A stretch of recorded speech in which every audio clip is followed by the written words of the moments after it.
नमस्कार। ज्ञान तृप्ति महाविद्यालय 15 रूपगढ़ के इस यूट्यूब चैनल पर आपका हार्दिक स्वागत है।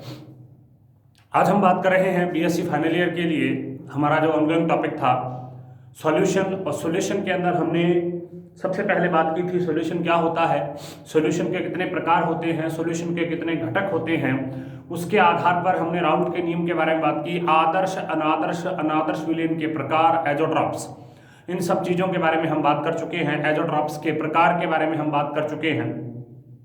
उसके बाद हमने इनके मध्य संबंध देखा और उसके बाद हमने बात की अणुसंख्या प्रकार के गुणधर्मों के बारे में कि अणुसंख्या प्रकार के गुणधर्म क्या होते हैं, जिसमें हमने 4 प्रकार के अणुसंख्या गुणधर्मों के बारे में बात की है। जिसमें पहला है प्रासरण दाब, दूसरा है वाष्प दाब का अपेक्षिक अवनमन, जिसमें से प्रासरण दाब और वाष्प दाब के अपेक्षिक अवनमन की स्टडी हम ऑलरेडी कर चुके हैं। कल हमने प्रासरण दाब से संबंधित कुछ जैविक महत्व की चीजें और प्रासरण दाब के आधार पर अणुभार वगैरह का निर्धारण किस प्रकार से किया जाता है इसके बारे में बात की थी लास्ट वीडियो में। प्रासरण दाब और वाष्प दाब का अपेक्षिक अवनमन के बारे में हमने बात की। इस प्रासरण दाब के अंदर क्या क्या चीजें पाई जाती हैं, किस प्रकार के ये सॉल्यूशन होते हैं, हाइपोटोनिक, हाइपरटोनिक, आइसोटोनिक, आइसोमोटिक, ये इन सॉल्यूशंस के बारे में हम बात कर चुके हैं। इसके बाद हमने बात की कि प्रासरण दाब पाई और वाष्प दाब का अपेक्षिक अवनमन जो है उनमें किस प्रकार का संबंध होता है। कल का हमारा लास्ट टॉपिक यही था, लास्ट वीडियो का हमारा लास्ट टॉपिक यही था कि प्रासरण दाब और ऑस्मोटिक, प्रासरण दाब और इसके अलावा वाष्प दाब का अपेक्षिक अवनमन है उसमें किस प्रकार का संबंध होता है, किस प्रकार से ये जो प्रक्रियाएं हैं ये चालू होती हैं या किस प्रकार से एक दूसरे के साथ ये संबंधित रहती हैं। तो इन सब चीज़ों के बारे में हम ऑलरेडी डिस्कस कर चुके हैं। आज हम हमारे उसी टॉपिक को आगे की तरफ बढ़ाते हुए कुछ एग्जांपल्स करेंगे, जिसमें देखिए पहला एग्जांपल है, हमने कल लास्ट बात की थी कि वाष्प दाब का अपेक्षिक अवनमन होता है, वाष्प दाब का अपेक्षिक अवनमन या वाष्प दाब का अवनमन, ये वाष्प दाब का अपेक्षिक अवनमन नहीं है, इसको वाष्प दाब का अवनमन कहते हैं। वाष्प दाब का अवनमन उसके प्रासरण दाब के समानुपाती होता है, अर्थात किसी विलयन के लिए जितना अधिक प्रासरण दाब होगा उसके वाष्प दाब का अवनमन भी उतना ही अधिक होगा। अर्थात किसी भी विलयन के लिए जितना अधिक प्रासरण दाब होगा उसके विलयन का वाष्प दाब या उसके वाष्प दाब का अवनमन भी उतना ही अधिक होगा। इसके बेस पर हम एक एग्जांपल करते हैं। देखिए 353 केल्विन पर, 353 केल्विन पर एक विलयन का वाष्प दाब 98980 Nm-2 है। यह विलयन 100 ग्राम बेंजीन जिसकी मोलर सहती मतलब उसका मोलर द्रव्यमान 78, घनत्व उसका है 8.149 into 10 kilogram metre minus cube में 2.47 ग्राम एथिल बेंजोएट को घोलकर बनाया गया है। इसी ताप पर शुद्ध बेंजीन का वाष्प दाब 100-268 Nm-2 पाया गया है। तो विलयन का प्रासरण दाब व्यक्त कीजिए या इसको गणना कीजिए। यहाँ पर हमें बेंजीन का वाष्प दाब दे रखा है, यहाँ पर हमें एक विलयन का वाष्प दाब दे रखा है, टेम्परेचर यहाँ पर दे रखा है, बेंजीन के लिए हमें मोलर द्रव्यमान यहाँ पर दे रखा है, यहाँ पर उसकी डेंसिटी दे रखी है और एथिल बेंजोएट को कितना किसमें घोलकर बनाया गया है उसको भी हमको यहाँ पर दे रखा है। तो सबसे पहले पाई किसके बराबर होती है, ये फॉर्मूला हम ऑलरेडी कर चुके हैं। पाई बराबर होती है P0 minus PS upon P0। इसको कहते हैं वाष्प दाब का आपेक्षिक अवनमन, आपेक्षिक अवनमन, वाष्प दाब का आपेक्षिक अवनमन या relative lowering of vapour pressure into rho RT upon M0। Rho का मतलब होता है घनत्व, R यहाँ पर गैस स्थिरांक है और गैस स्थिरांक गैस कांस्टेंट है, T यहाँ पर टेम्परेचर है और M0 यहाँ पर द्रव्यमान है। तो यहाँ पर सबसे पहले देखिए P0 क्या है। P0 का मतलब होता है शुद्ध विलायक का वाष्प दाब। तो शुद्ध विलायक यहाँ पर क्या है, बेंजीन, और उसका वाष्प दाब क्या है 100-268। अब PS मतलब सॉल्यूशन का वाष्प दाब कितना है, सॉल्यूशन का वाष्प दाब है 98980।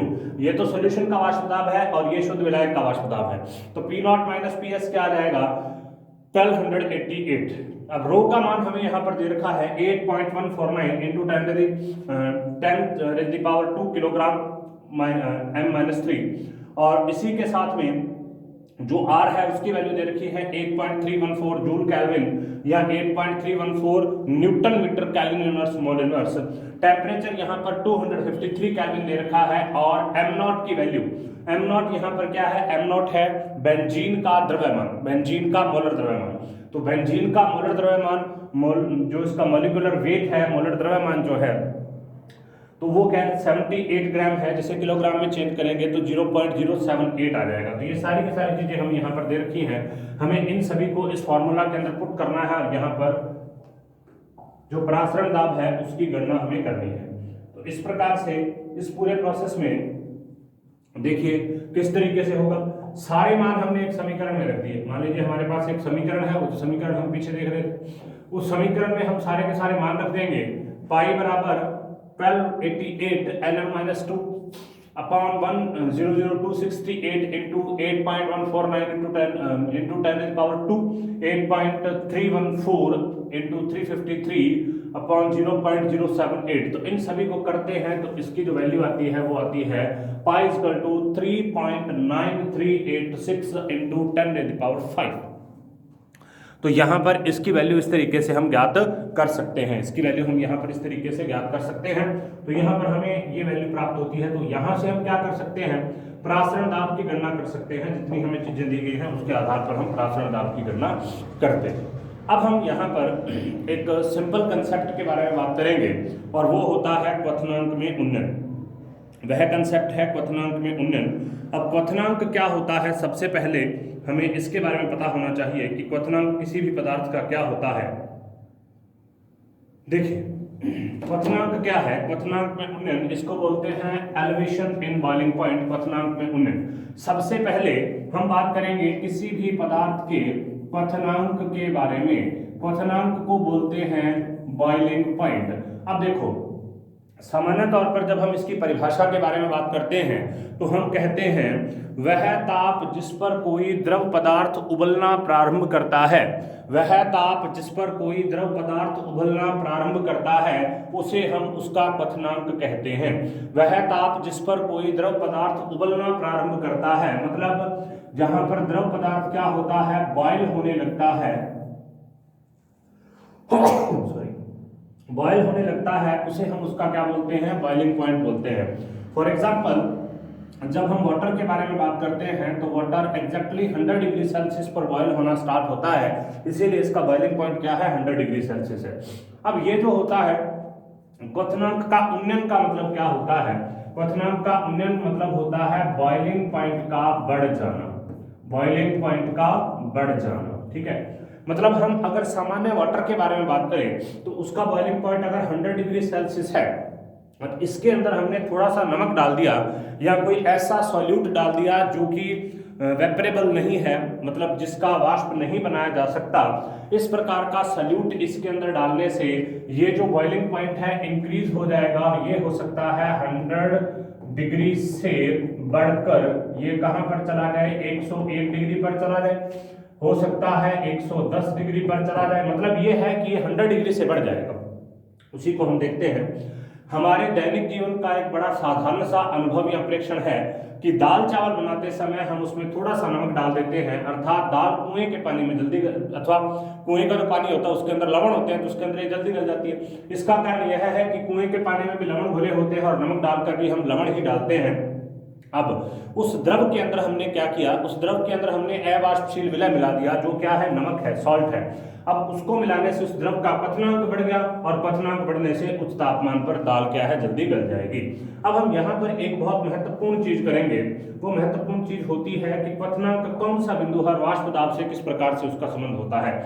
देखिए किसी विलायक का क्वथनांक वह बिंदु होता है, दोबारा सुनिए, किसी विलायक का क्वथनांक वह बिंदु होता है जिस पर द्रव तथा वाष्प साम्य में रहते हैं, जिस पर द्रव तथा वाष्प साम्य में रहते हैं और द्रव की सतह पर जो वाष्प दाब रहता है वह वायुमंडलीय दाब के बराबर हो जाता है, और द्रव की सतह पर जो वाष्प दाब रहता है वह वायुमंडलीय दाब के बराबर हो जाता है। तो इसको एक बार आप समझने की कोशिश कीजिए।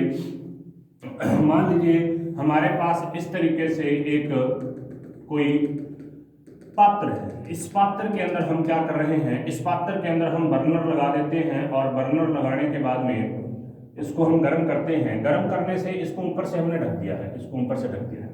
अब गर्म करने से क्या होगा, गर्म करने से यहाँ से कुछ वाष्प के कण ऊपर जाएंगे।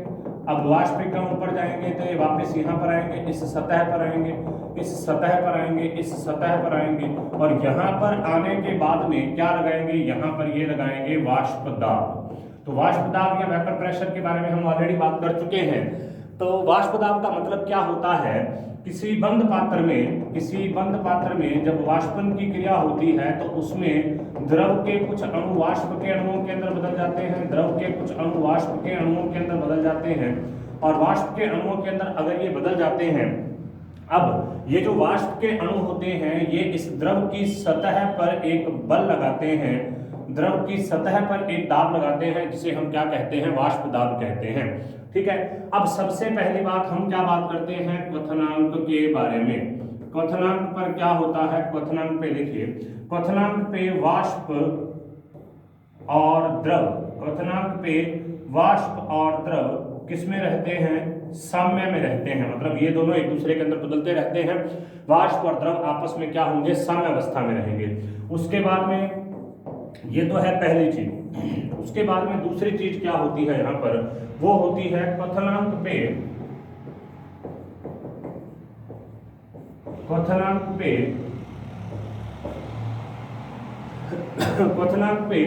जो वाष्प दाब होता है, क्वथनांक पर जो वाष्प दाब होता है, एक मिनट,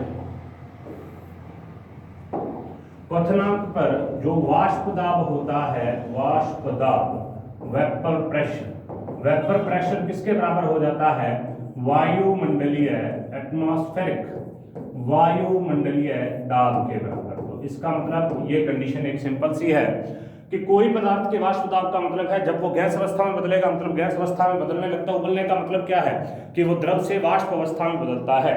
तो किसी भी पदार्थ का क्वथनांक वह बिंदु है जब उस द्रव पदार्थ का वाष्प दाब वायुमंडलीय दाब के बराबर हो जाए तो वो क्वथनांक को प्रदर्शित करता है। चलिए नेक्स्ट देखते हैं। देखिए तो वापस इसको पढ़ते हैं। किसी विलायक का क्वथनांक वह बिंदु होता है जिस पर द्रव तथा वाष्प दोनों साम्य अवस्था में रहते हैं और द्रव की सतह पर जो वाष्प दाब लगाया जाता है वो वायुमंडलीय दाब के बराबर हो जाता है। अब नेक्स्ट हम बात करते हैं कि किसी भी विलयन का वाष्प दाब विलायक से कम होता है। मतलब विलयन का वाष्प दाब होगा जो विलायक से क्या होगा, कम हो जाएगा। ठीक है, यही कारण है कि किसी भी विलयन का क्वथनांक विलायक से सदैव अधिक होता है। अब किसी भी विलयन का वाष्प दाब विलायक से कम होता है और किसी भी विलयन का क्वथनांक जो होता है वो विलयन से सदैव अधिक होता है। तो इसका मतलब हम ये कह सकते हैं कि किसी विलय के मिलाने से विलायकों के वाष्प दाब में कमी आ जाती है। तो अब उसको अगर वायुमंडलीय दाब के बराबर लेकर जाना है तो उसके लिए हमें ज्यादा एनर्जी देनी पड़ेगी। जब भी हमने किसी विलायक में कोई अवाष्पशील विलय को मिला दिया तो उसके वाष्प दाब में कमी आ गई। अब अगर उस वाष्प दाब को हमें वायुमंडलीय दाब के बराबर लेकर जाना है, जिसे कि हमें ले जाना ही पड़ेगा क्योंकि हम उसको उबालना चाहते हैं, तो उसके लिए हमें और एनर्जी देनी पड़ेगी और इसीलिए क्वथनांक में उन्नयन होता है। किसी विलयन में विलय की जितनी अधिक मात्रा होगी, अब ये एक चीज ध्यान रखना है, किसी विलयन में विलय की जितनी अधिक मात्रा होगी उतना ही अधिक उसके क्वथनांक का उन्नयन होगा, अर्थात उसका क्वथनांक उतना ही अधिक बढ़ेगा। यदि वाष्प दाब और ताप के मध्य एक आरेख खींचा जाए तो इस प्रकार के वक्र प्राप्त होते हैं। तो इन्हीं के बारे में अब हम बात करेंगे और इसी के बेस पर हम इसको ड्राइव करेंगे किस तरीके से होता है। तो देखिए सबसे पहले ग्राफ देखिए, यहाँ पर देखिए इस ग्राफ के अंदर टेम्परेचर T1 है, टेम्परेचर T0 है, T1 है, T2 है। उसी प्रकार से प्रेशर P0 है, P1 है, P2 है।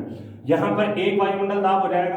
अब ये जो है ये वाष्प दाब इस तरीके से बढ़ रहा है, टेम्परेचर इस तरीके से बढ़ रहा है। ये विलायक के लिए है, विलायक का हमेशा सबसे ऊपर होता है।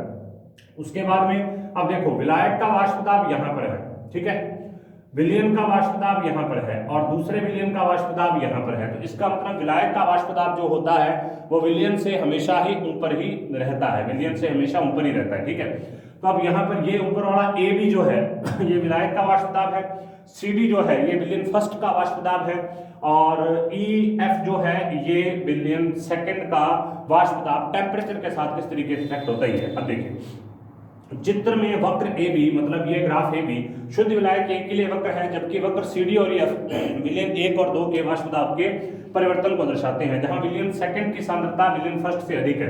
तो यहाँ पर आपको ये ध्यान रखना है कि concentration of solution second is higher than concentration of solution first. तो समान वायुमंडलीय दाब, मतलब एक वायुमंडलीय दाब पर शुद्ध विलायक विलयन और विलयन के क्वथनांक क्रमशः T0, T1 और T2 है। यहाँ पर एक वायुमंडलीय दाब है, तो शुद्ध विलायक का देखो, अब यहाँ से भी सीधी चीजें क्लियर हो रही है इस ग्राफ को देखकर।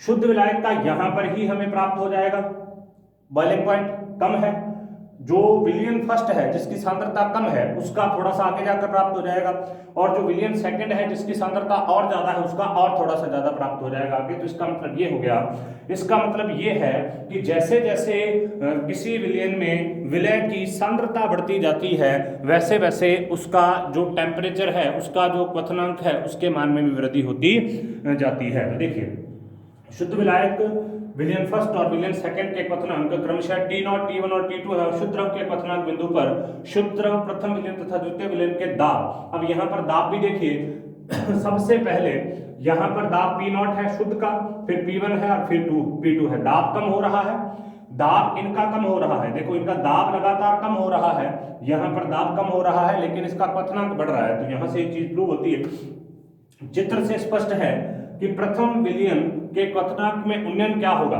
प्रथम विलयन का जो क्वथनांक है, प्रथम विलयन क्या होगा, इतना ही तो होगा प्रथम विलयन, ये बड़ा, देखो प्रथम विलयन क्या है, ये वाला। तो इन दोनों के बीच में जो अंतर है वो क्या, T1 माइनस T0। तो ये किसके बराबर है, G और H के ऊपर देखिए। उसके बाद में दूसरा क्या है, दूसरा क्या है डेल्टा TB2। डेल्टा TB2 किसके बराबर होगा, T2 माइनस T0। मतलब हम हमेशा क्या करेंगे, शुद्ध विलायक में से ही घटाएंगे, तो ये किसके बराबर हो जाएगा, GI के बराबर हो जाएगा। तो एक बड़ा हो जाएगा एक छोटा हो जाएगा। बिंदु G J के तापमान T0 पर क्रमशः विलायक विलयन फर्स्ट और विलयन सेकंड के वाष्प दाब को प्रदर्शित करते हैं। तो यहाँ पर G J और K है, तो ये बिंदु T0 पर इनका वाष्प दाब क्या होगा उसको प्रदर्शित करते हैं। तो देखिए विलयन सेकंड का वाष्प दाब सबसे कम, विलयन फर्स्ट का वाष्प दाब थोड़ा सा ज्यादा, और विलायक का वाष्प दाब सबसे ज्यादा। ठीक है, अब आगे देखिए प्रथम विलयन के वाष्प दाब का अवनमन क्या होगा। प्रथम विलयन के लिए delta P1 equal to P0 minus P1, और द्वितीय के लिए P0 माइनस P2। तो इसको यहाँ पर देखिए ग्राफ से, तो देखो ये P0 माइनस P1 है तो G और J के बराबर हो गया, और दूसरा P0 माइनस P2 है तो G और K के बराबर हो गया। ठीक है, तो इस तरीके से हमने यहाँ पर कुछ चीजों के बारे में अध्ययन किया कि कौन सी चीज किसके बराबर है, एक GK के बराबर है, GJ के बराबर है, और इस तरीके से हमारे पास में एक ग्राफ होता है। अब नेक्स्ट हम बात करते हैं कि किस तरीके से आगे हम इसको ज्ञात करेंगे क्वथनांक के उन्नयन को।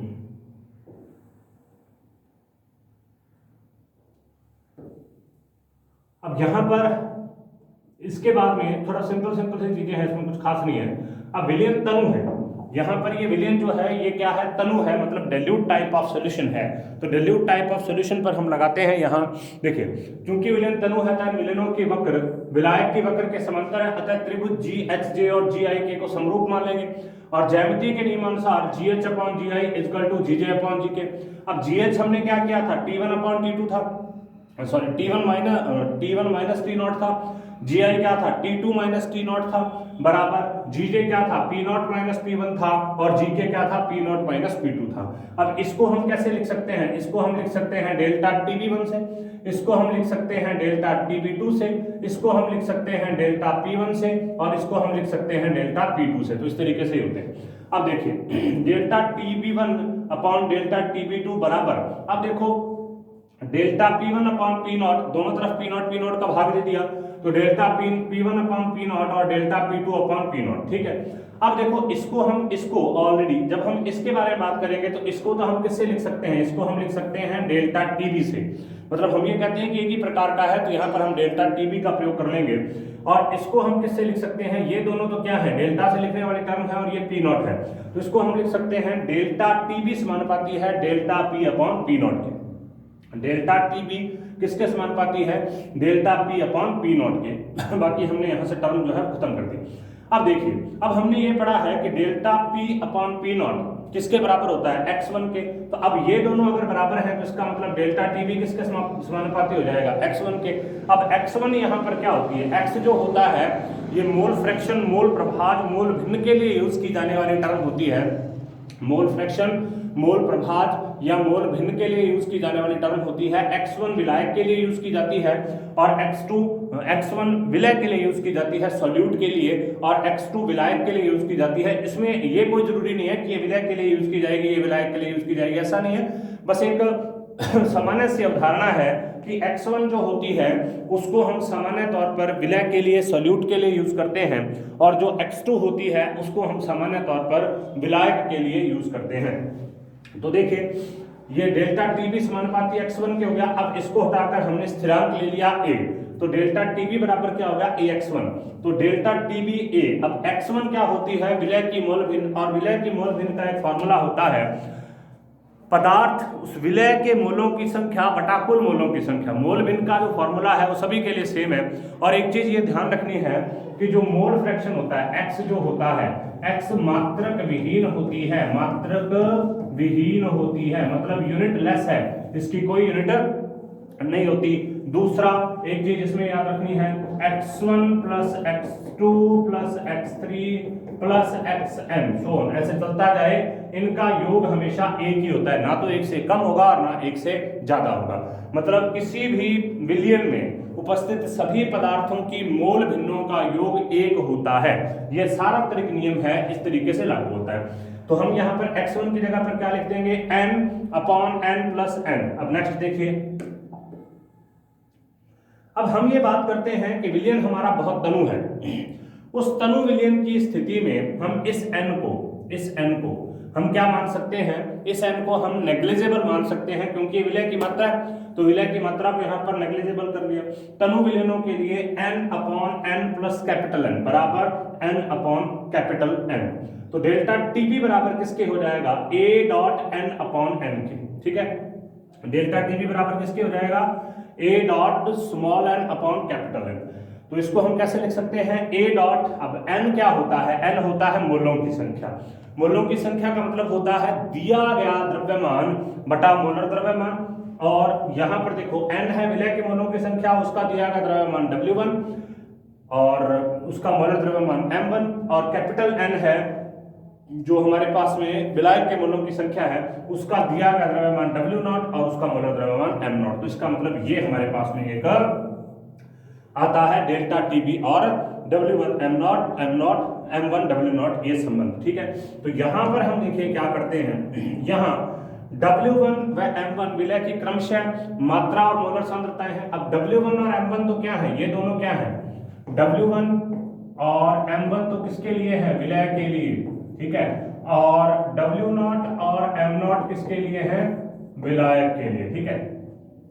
अब विलायक के लिए M0 का मान हमेशा स्थिर होता है, तो अब इस समीकरण को हम इस तरीके से भी लिख सकते हैं, इसका मान तो हमेशा स्थिर रहेगा, ठीक है, M0 का मान हमेशा स्थिर रहता है विलायक के लिए। तो हम इस समीकरण को ऐसे लिख सकते हैं। अब देखो Kb आएगा यहाँ पर, B यहाँ पर बॉइलिंग पॉइंट के लिए है और K यहाँ पर एक स्थिरांक है, और वो किसके बराबर होता है, AM0 के बराबर होता है। Kb equal to AM0। तो हम इसको ऐसे लिख सकते हैं, डेल्टा टीबी बराबर Kb W1/M1 इंटू 1/W0, ठीक है। तो इस तरीके से डेल्टा टीबी का मान यहाँ पर हम ज्ञात करेंगे। यहाँ पर Kb क्या है, Kb को बोलते हैं क्वथनांक उन्नयन स्थिरांक, और इसका एक और नाम होता है एब्लियोस्कोपिक कांस्टेंट। ध्यान रखना है, इसके इस नाम के ऊपर क्वेश्चंस आते हैं, कई बार कंपटीशन में भी आ जाते हैं। इसको बोलते हैं ebullioscopic constant, ebullioscopic constant, ebullioscopic स्थिरांक Kb। डेल्टा टीबी बराबर Kb, यदि अब देखो लास्ट में क्या होगा, हम डेल्टा टीबी बराबर Kb को भी सिद्ध कर सकते हैं। यदि हम कहें कि W1/M1 बराबर क्या है, 1 के, और W0 किसके बराबर है, 1 ग्राम के, मतलब ये सारा का सारा ये इतना टर्म अगर 1 के बराबर है तो इसका मतलब TB equal to delta TB equal to Kb, ठीक है। तो इस तरीके से हम इसको कर सकते हैं। नेक्स्ट, अर्थात यदि 1 ग्राम विलायक में विलय का 1 मोल घोलक है, विलायक का हमारे पास 1 ग्राम हो, देखिए विलय का हमारे पास 1 मोल घोला हो, मिला के 1 मोल घोलकर विलयन बनाया जाए तो उस विलयन के क्वथनांक का उन्नयन, अब उस विलयन के क्वथनांक का उन्नयन मतलब डेल्टा टीबी यहाँ पर क्या है, क्वथनांक का उन्नयन स्थिरांक के बराबर होगा, मतलब इस स्थिरांक केबी के बराबर होगा। लेकिन हम विलयन तनु बनाते हैं, यदि 1 मोलर विलयन बनाया जाए अर्थात 1000 ग्राम विलायक को लिया जाए तो स्थिति में समीकरण किस प्रकार से हो जाएगी, सेम टू सेम समीकरण है। के यहाँ पर कैपिटल आ जाएगा, ध्यान दीजिए यहाँ पर के स्मॉल है, यहाँ पर के कैपिटल है। स्मॉल के को एब्रेस्कोपिक कांस्टेंट बोलते हैं और कैपिटल के को मोलर एलिवेशन कांस्टेंट बोलते हैं। मोलिलिटी के लिए शब्द का प्रयोग किया जाता है, इनटू 1000 आ जाता है, सेम टू सेम समीकरण है। Delta TB equal to KB, delta TB equal to KB, K capital यहाँ पर molar elevation constant into W1/M1 into 1/W0 into 1000, क्योंकि हमने 1000 ग्राम विलायक के अंदर इसको घोला है। जब भी आप मोलैलिटी और मोलरिटी के बारे में बात करते हैं, मोलैलिटी होती है 1000 ग्राम विलायक में और मोलैलिटी जो होती है, मोलैलिटी होती है 1000 ग्राम विलायक में, मोललता होती है 1000 ग्राम विलायक में, और जो मोलरिटी होती है वो होती है 1 लीटर विलियन में। ठीक है, तो इस चीज को आपको ध्यान रखना है। तो इसका मान kV/1000 के बराबर होगा। अब ऊष्मागतिकी आधार क्या कहता है, ऊष्मागतिकी के आधार पर kV = RT नॉट की स्क्वायर, kV = RT नॉट की square upon delta H new into 1000। Delta H new क्या है, विलायक के वाष्पीकरण की गुप्त ऊष्मा, डेल्टा H न्यू विलायक के वाष्पीकरण की गुप्त ऊष्मा होती है। ठीक है, लेटेंट हीट बोलते हैं इसको, latent heat of vaporisation of solvent. तो ये हो गया हमारे पास।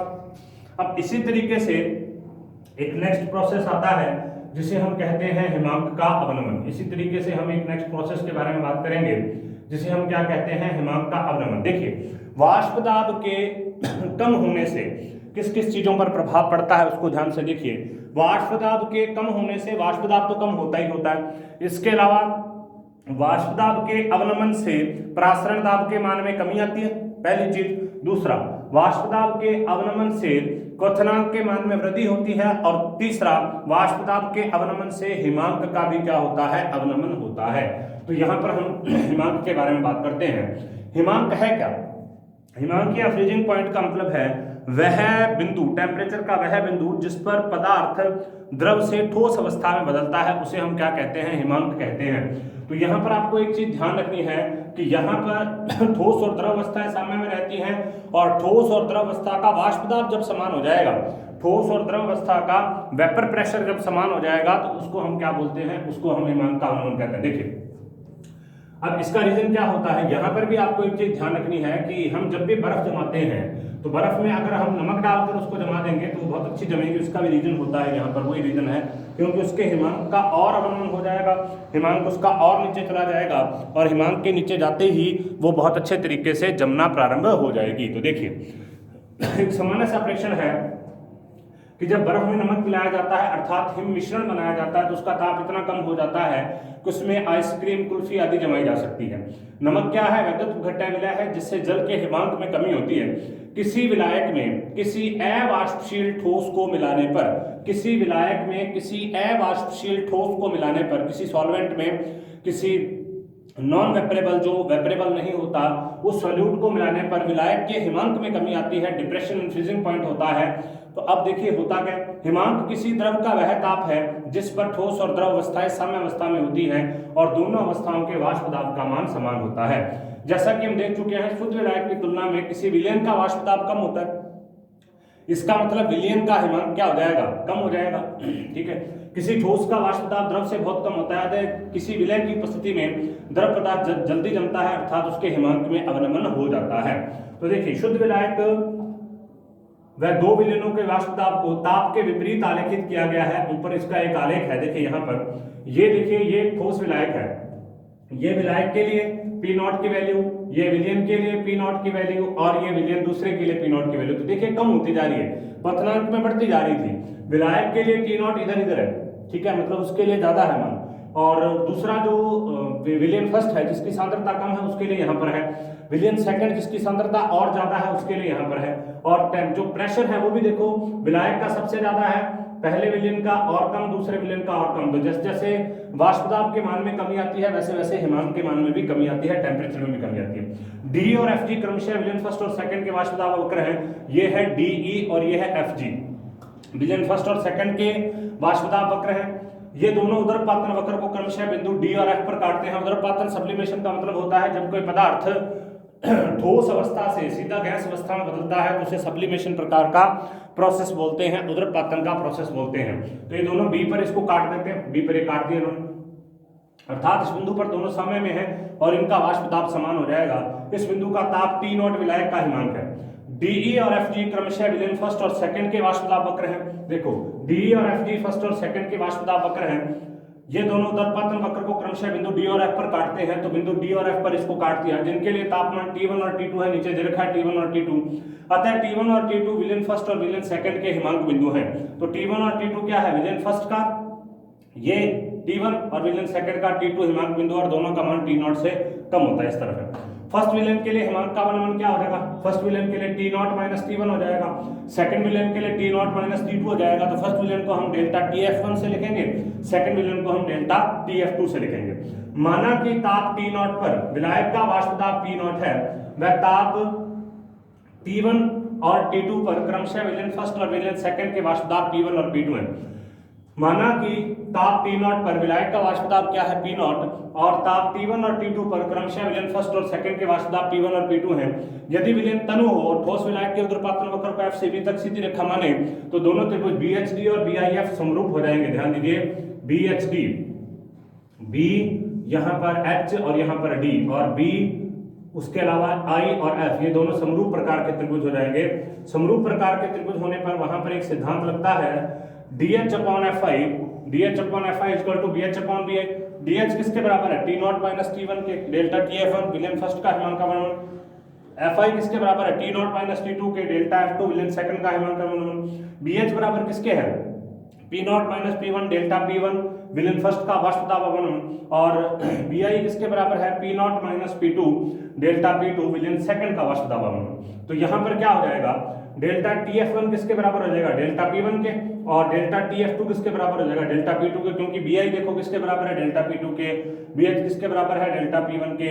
FI किसके बराबर है? डेल्टा TF2 के, और DH किसके बराबर है? डेल्टा TF1 के। अब देखिए दाहिने, अब ये जो वाला व्यंजक है इसके अंदर P नॉट का हम भाग दे देंगे। Delta TF1 upon delta TF2 equal to delta P1 upon P naught और डेल्टा P2 अपॉन P नॉट। ठीक है, इसका हम भाग दे देंगे। इसका भाग देने से ये समीकरण देखिए इस तरीके से आएगी। अब इसका भाग देने से सिंपल सी वही समीकरण निकल के आ गई कि डेल्टा TF किसके समानुपाती है? डेल्टा TF समानुपाती है delta P upon P not के, अर्थात हिमांक का अवनमन वाष्प दाब के अपेक्षिक अवनमन के समानुपाती होता है। अब वही चीज डेल्टा P किसके बराबर होता है? अब delta P upon P not किसके बराबर हो जाएगा? n प्लस n के, हम पहले कर चुके हैं इसको। तो delta P upon P not किसके बराबर होगा? स्मॉल n अपॉन n के, क्योंकि विलेन तनु है तो नीचे बड़ा n को हम नेग्लिजिबल मान सकते हैं। तो delta P upon P naught equal to W1 upon M1 into M naught upon W2 W naught. W1 और W2 क्रमशः विलायक और विलय की मात्रा है, और M नॉट और M1 उसके अनुभार हैं। तो समीकरण को हम इस तरीके से लिख सकते हैं कि delta TF W1 upon M1 into M naught upon W1 के बराबर होता है। तो डेल्टा, अब इसको समानुपाती को हटाने के लिए ए यहाँ पर हम एक स्थिरांक का प्रयोग कर लेंगे। स्थिरांक है बिल्कुल सेम टू सेम वही चीज है जो हमने इससे पहले किया। क्योंकि दिए गए विलायक में मोलर सहनती का मान स्थिर है, तो अब हम A इंटू M नॉट को एक अन्य स्थिरांक लिखेंगे। वहां पर हमने KB लिखा था, KB का मतलब होता है कांस्टेंट फॉर बॉइलिंग पॉइंट, और यहाँ पर हम KF लिखेंगे जिसका मतलब होता है कांस्टेंट फॉर फ्रीजिंग पॉइंट। तो यहाँ पर Km आ जाएगा जिसको हम अवनमन स्थिरांक कहते हैं। तो डेल्टा TF बराबर KF W1 upon M1 W not. तो यहाँ KF को अवनमन स्थिरांक अथवा क्रायोस्कोपिक स्थिरांक कहते हैं, और यह विलायक की प्रकृति पर निर्भर करता है। यदि विलायक के 1 मोल मतलब W1 अपॉन M1 बराबर 1 हो, को 1 ग्राम विलायक में घोला जाए तो ये क्या हो जाएगा? ये सारा 1 के बराबर हो जाएगा, तो delta TF equal to KF के हो जाएगा। तो अब हम क्या कह सकते हैं? अवनमन स्थिरांक की परिभाषा किस तरीके से हम बनाएंगे, वो परिभाषा देख लीजिए। यहाँ पर क्या है? यदि किसी विलायक के 1 ग्राम को, विलायक के 1 ग्राम को, ठीक है, W नॉट विलायक के 1 ग्राम को विलय के 1 मोल में घोल दिया जाए, तो मतलब विलय के 1 मोल को विलायक के 1 ग्राम में घोल दे, तो बने हुए विलयन के हिमांक अवनमन को उसका अवनमन स्थिरांक कहते हैं। तो जितना उसका हिमांक अवनमन होगा वो उसके अवनमन स्थिरांक के बराबर होगा। लेकिन विलयन बहुत तनु लिया जाता है, तो वहां पर हम मोललिटी के बारे में बात करेंगे, मोललता के बारे में बात करेंगे। तो KF अपॉन 1000 किसके बराबर होता है, KF अपॉन 1000 किसके बराबर होता है, ये होता है आपके कैपिटल KF के। इसको बोलते हैं मोलल अवनमन स्थिरांक, मोलल अवनमन स्थिरांक। अब यहाँ पर एक चीज आपको ध्यान देनी है कि KF जो होता है इसका नाम होता है डिप्रेशन कांस्टेंट और इसका एक और नाम होता है क्रायोस्कोपिक स्थिरांक। ध्यान दीजिए KB एब्लियोस्कोपिक स्थिरांक है, KB एब्लियोस्कोपिक स्थिरांक है और ये जो होता है ये क्रायोस्कोपिक स्थिरांक है। ठीक है, क्रायो का मतलब होता है बहुत ठंडा करना किसी को, क्रायो सर्जरी होती है तो इसका मतलब आप इससे याद रख सकते हैं कि जब फ्रीज किया जाएगा तब तो क्रायोस्कोपिक कांस्टेंट आएगा और जब बॉयल किया जाएगा तब एब्लियोस्कोपिक कांस्टेंट आएगा। तो इस तरीके से मोलर अवनमन स्थिरांक ऊष्मागतिकी के आधार पर KF इक्वल टू सेम वही process RT square not upon 1000 delta HF। तो यहाँ पर R क्या है, गैस स्थिरांक, यहाँ पर T नॉट क्या है, शुद्ध विलायक का हिमांक अवनमन, और डेल्टा HF क्या है, प्रति विलायक के गलन की गुप्त ऊष्मा, लेटेंट हीट है ये, कि किस तरीके से मेल्ट होगा, मेल्टिंग की लेटेंट हीट है। तो इस तरीके से जो आज हमने बात की है वो दो टॉपिक पर बात की है। एक है क्वथनांक का उन्नयन, वाष्प दाब का अवनमन होने से क्वथनांक के मान में वृद्धि होना क्वथनांक का उन्नयन कहलाता है और उसके स्थिरांक KB को हम कहते हैं एब्लियोस्कोपिक स्थिरांक। दूसरा हमने बात की है हिमांक के अवनमन के बारे में। वाष्प दाब के अवनमन के साथ हिमांक के मान में, वाष्प दाब में कमी के साथ हिमांक के मान में कमी होना हिमांक का अवनमन कहलाता है और इसके स्थिरांक को KF को क्रायोस्कोपिक स्थिरांक कहते हैं। यहाँ पर आपको एक चीज ध्यान रखनी है कि जब भी किसी पदार्थ का क्वथनांक होगा तब द्रव और वाष्प साम्य में रहेंगे और उस वाष्प दाब का मान, उस द्रव के वाष्प दाब का मान वायुमंडलीय दाब के बराबर हो जाएगा। और जब किसी पदार्थ का फ्रीजिंग पॉइंट होगा, मतलब जब किसी पदार्थ का हिमांक होगा, तब वो द्रव और ठोस दोनों आपस में क्या रहेंगे, साम्यावस्था में रहेंगे और उस पदार्थ का जो फ्रीजिंग पॉइंट है, जो उस पदार्थ का वाष्प दाब है वो ठोस के वाष्प दाब के बराबर हो जाएगा। तो इन सब चीजों के बारे में हमने बात की। चारों प्रकार के अनुसंख्यक गुणधर्मों, प्रासरण दाब, वाष्प दाब का अपेक्षिक अवनमन, क्वथनांक का उन्नयन और हिमांक का अवनमन और उसके दैनिक जीवन में उपयोग के बारे में हम बात कर चुके हैं। नेक्स्ट हम इसको किस प्रकार से ज्ञात किया जाता है उसके बारे में बात करेंगे, कौन कौन से इसके एक्सपेरिमेंटल मेथड है उन सभी के बारे में हम नेक्स्ट वीडियो में बात करेंगे। तब तक आप वीडियो को देखते रहें। अगर कोई प्रॉब्लम आती है तो आप कमेंट सेक्शन में कमेंट कर सकते हैं। धन्यवाद।